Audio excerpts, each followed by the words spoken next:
Griner was sentenced to 9 years in prison for having cannabis vape canisters in her luggage. So here's a live look at San Antonio, where she is expected to land at a U.S. military base, and there she'll be given a medical exam. Canadian-born former American Marine Paul Whelan is still detained in Russia. His family now fears he won't be released for years. We all realize that the math is not going to work out for Paul to come home anytime soon unless the U.S. government is able to find concessions. He was sentenced to 16 years in prison on espionage charges in 2020. American officials say the charges are baseless, but Russia refused to consider releasing him.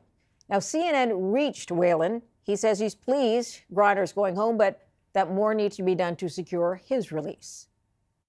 I have to say I'm greatly disappointed that more has not been done to secure my release, especially as the 4-year anniversary of my arrest is coming up. I was arrested for a crime that never occurred. I'm happy that Brittney is going home today and that Trevor went home when he did. But I don't understand why I'm still sitting here. My bags are packed. I'm ready to go home. I just need an airplane to come and get me. All right, joining us now out of Clearwater, Florida, is John Frank, spokesperson for Bring Our Families Home. Thanks for your time tonight.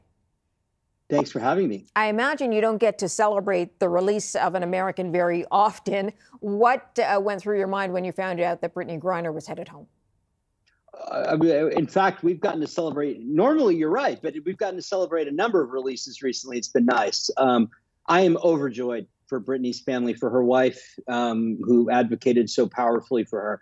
But at the same time, when I heard about this last night, it felt like a gut punch, right? Knowing that Paul Whelan had now been left behind for a third time by a second president. Tell me about the campaigning and what goes into trying to get these stories to stay in the media, get it on so that the American president pays attention to it. What is that campaign? What do they do? What do you do? What does it look like? What goes into it? We have, effectively, our mission is to encourage the American government to use all the tools at its disposal to resolve these cases, including and especially prisoner trades. And for the longest time in America, this was a highly controversial thing. And there's no need for it to be, right? Like I've heard a lot today about how this deal that was made endangered Americans, and I think that's ridiculous.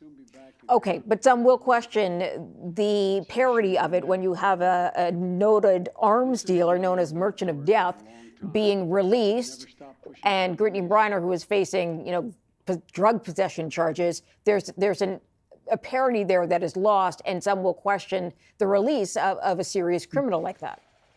Well, certainly because almost everybody misunderstands the case against Mr. Boot. He was never in jail for the Merchant of Death allegations. Those would never have been chargeable in the United States. So we don't punish people for uncharged conduct in this country. And that is what goes on when we start talking about giving this guy a life sentence for a crime that we invented because we couldn't prosecute him for his real ones. But he was selling arms at the time, yes? No, he was retired. And, the Drug Enforcement Administration went out and decided to arrest him in 2008. He had been retired. And in order to do that, they had to construct this elaborate plot to get jurisdiction in a U.S. courtroom. They paid two criminals $10.2 million to set him up. And I think it was a massive waste of taxpayer money that has now resulted in the kidnapping of 3 Americans. Okay, so a couple of things, and I don't want to get too deeply into his case, but he is still a former arms dealer, if you want to look at it that way, who has carried out many, many crimes, and would still be considered somebody who's much more dangerous being released than he would be behind bars. Oh, but he's been in 14 years, and we have to send him back in 4 anyway. So we may as well get something in the deal. I mean, in those 14 years, his contacts in the business are gone, right? This is a gentleman who is older and sick, right? And, he hasn't seen his wife and his daughter in 14 years. And the judge that sentenced him said she was required to give him 25 years. And she said it is manifestly unjust, right? Let me take it back to letting him out a little early is not that big a deal. Let me take you back to Brittney Garner. What does she face when she comes back? She's facing a readjustment period, right? It is hard to be in a gulag, right? And that's what she was in.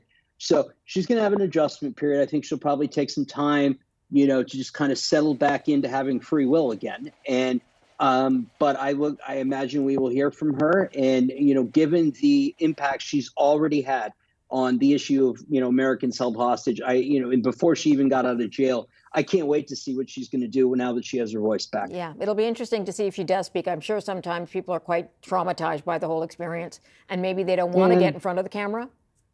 True, but I think there's a trend now after Trevor Reed, my client, who did a lot of media, where people are realizing that it's an obligation of returned hostages to keep the fight up. And unfortunately, we have to do a ton of hard work persuading our own government to get our people back.